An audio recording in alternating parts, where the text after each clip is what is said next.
Hi there everybody, welcome back to chemistry. My name is Jeremy Krug, and in this video we're going to be learning about the kinetic molecular theory of gases. Now, as we've learned early on in this course, the purpose of a theory is to try to explain how or why something takes place in science.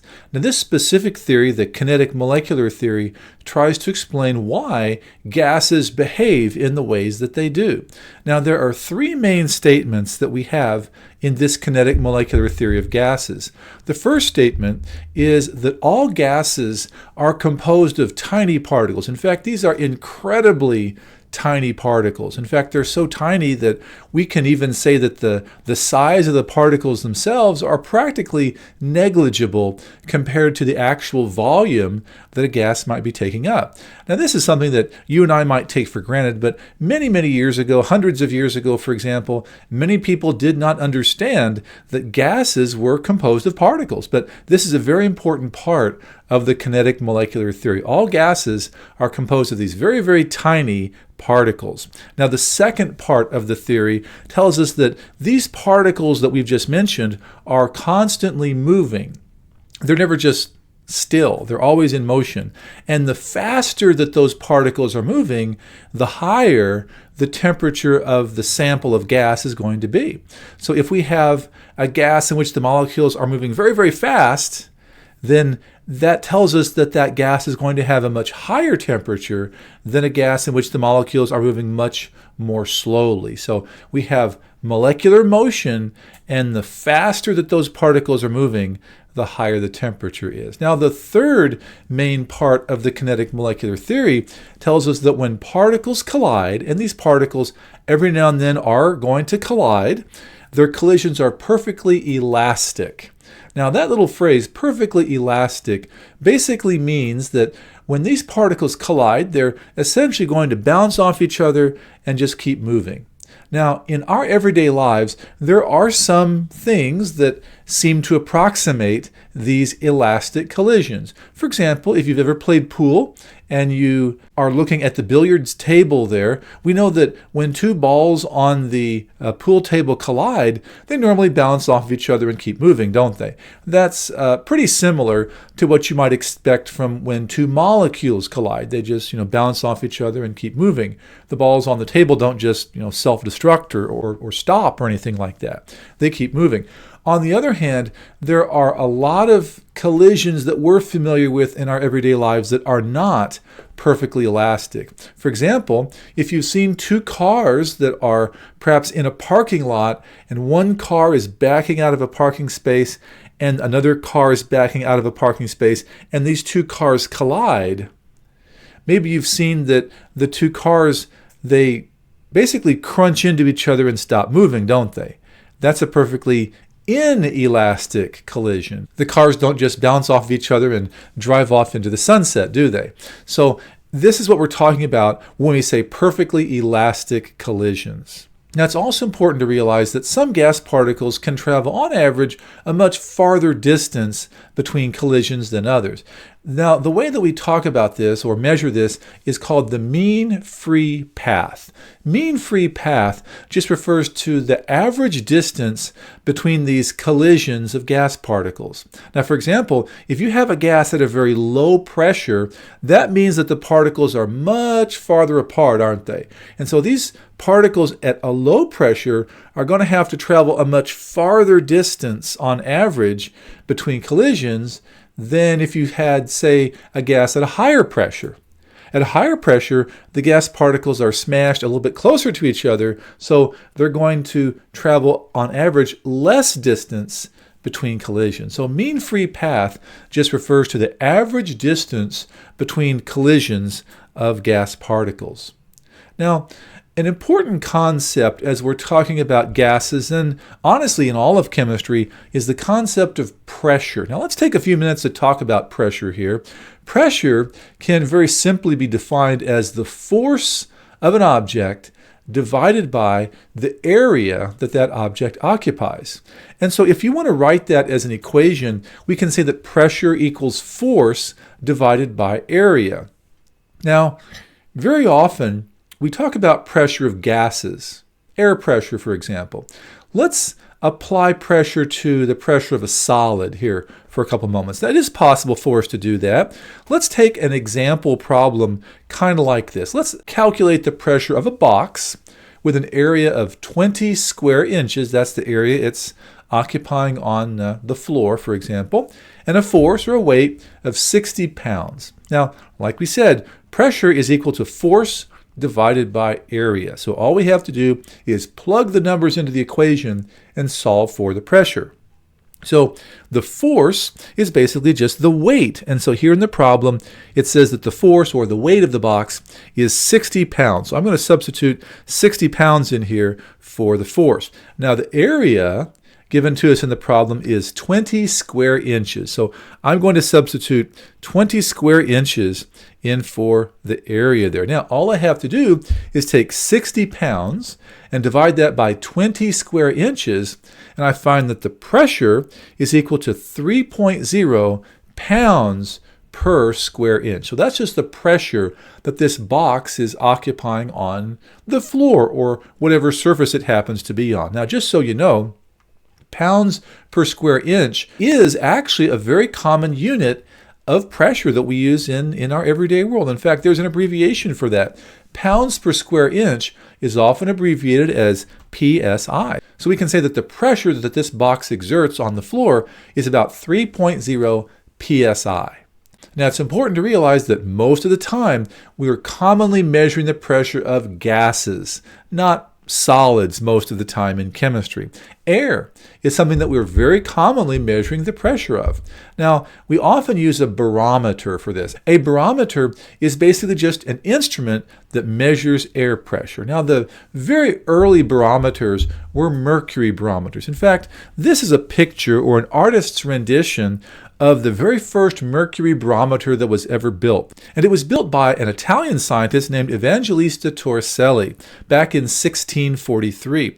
And as you can see here, what he basically had was just a pool of mercury, and he had a glass tube inverted in this mercury here. Now, up in this top part of the glass tube is a vacuum. So essentially, there's nothing pushing down on this part of the mercury here. All that's pushing down is the air. So the air is pushing down on everything. It's pushing down on us. It's pushing down on the ground. The air is literally pushing down on the mercury right here in this barometer, and it's forcing it up that tube. And so if we measure the height of that mercury, we can see what the air pressure is in the surroundings here. Now, Evangelista Torricelli invented this mercury barometer, but there are other barometers that we use today. As we know, mercury is a very toxic material, so it's not very practical to use mercury in a high school laboratory, for example. So often we use other types of barometers. An aneroid barometer. Now, this was invented by Lucien Vitti back in 1844, and maybe you've seen barometers like this. These are fairly common.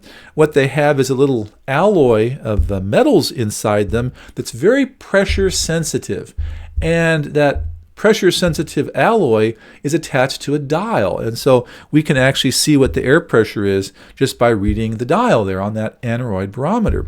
Now today we have even more high-tech barometers. We can use digital barometers, and so there is a little digital sensor inside the barometer that is very sensitive to air pressure, and so that sensor can tell us what the pressure is using a barometer. So there are lots of different types of barometers, mercury barometers, aneroid barometers, digital barometers. They're all very useful for us in the chemistry laboratory if we have access to those.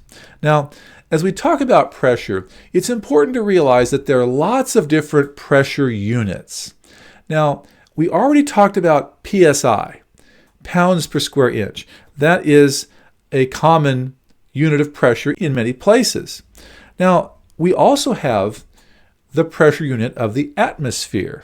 1 atmosphere is approximately equal to the air pressure that you're probably feeling right now. It's about what air pressure exerts on most people most of the time. So that's about 1 atmosphere. We can also use the official SI unit of pressure, which is the Pascal. And as it turns out, the Pascal is a very small amount of pressure. So in the chemistry lab, if we use pascals, the fact is it's actually more practical to use kilopascals in the laboratory. We can also use millibars. I mentioned meteorology here because if you go to the National Weather Service website, for example, in the United States, you'll find that most of the time they're going to measure air pressure in millibars or perhaps some other similar unit to that. We can also use millimeters of mercury, and that's abbreviated mmHg, just millimeters and mercury as we see here. And that's a mouthful. You know, millimeters of mercury is a lot to say.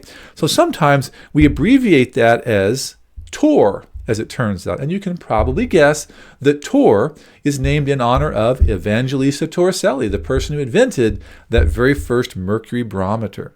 And then we can also use inches of mercury. If you prefer inches instead of millimeters, it works the same way. Very often on TV stations in many countries, in the United States at least, they use inches of mercury very often to measure air pressure. Now, let's see how we can convert from one pressure unit to another. It's important to realize that we can convert from one pressure unit to pretty much any other pressure unit that you might want to do. Now, 1 atmosphere is equal to 760 millimeters of mercury, or torr, same thing, and those are equal to 101.3 kilopascals, and those are all equal to 1,013 millibars, and that's equal to 14.7 pounds per square inch, and those are all equal to 29.92 inches of mercury. Now, it's not normally necessary for you to memorize all these numbers. They're very easily found online, or perhaps your teacher might give you these conversion factors to solve a problem. But it is important that if you're given these pressure conversions, that you can convert from one unit of pressure to another. Let's try a couple examples here. Here's a problem where it says that today's atmospheric pressure is stated as 97.2 kilopascals. Convert this pressure to millimeters of mercury. So once again, anytime we have a conversion problem of any type, I'm always going to start by writing down what's given to me. So the 97.2 kilopascals is what I'm going to write down. And since we're converting to millimeters of mercury, I'm going to write that down here at the end because I know that that's going to be my answer down here. So in my conversion factor, I'm going to put kilopascals on the bottom because I want that unit to cancel out. And since I'm converting to millimeters of mercury, that's the unit that goes on top of my conversion factor. Now, as I saw just a minute ago, we know that 760 millimeters of mercury are equivalent to 101.3 kilopascals. So now I can cancel kilopascals top and bottom, and on my calculator, I can take 97.2 times 760 divided by 101.3, and I'll find that the answer is about 729 millimeters of mercury. So that's how to perform a fairly straightforward and simple pressure conversion. Now let's try one more here. Here we have a problem where it says the National Weather Service is reporting the current atmospheric pressure as 1,027 millibars. Convert this pressure to atmospheres. So once again, I'm going to write down what's given to me here, the 1,027 millibars, or MB, and since I'm converting to atmospheres, atmospheres has to go way down here at the end, and in my conversion factor, millibars needs to go on the bottom. That way that unit will cancel out at the end of the problem here, and since I'm converting to atmospheres, atmospheres will go on the top in the numerator there. Now, from my conversion factors a bit earlier, I saw that 1 atmosphere is the same as 1,013 millibars. So now I can cancel millibars top and bottom, and on my calculator, I just take 1,027 divided by 1,013, and I can find that the answer is 1.014 atmospheres. So once again, we can convert from one pressure unit to any other pressure unit if we have those numbers available to us. I hope you learned something from this video. Hope you enjoyed it. If you did, please consider slamming that thumbs up button. I would really appreciate it. And if you're not a subscriber already, please consider subscribing to my channel so you won't miss a thing. This is the place for all things chemistry, high school chemistry, AP chemistry. Thanks for watching, and I hope to see you in the next video.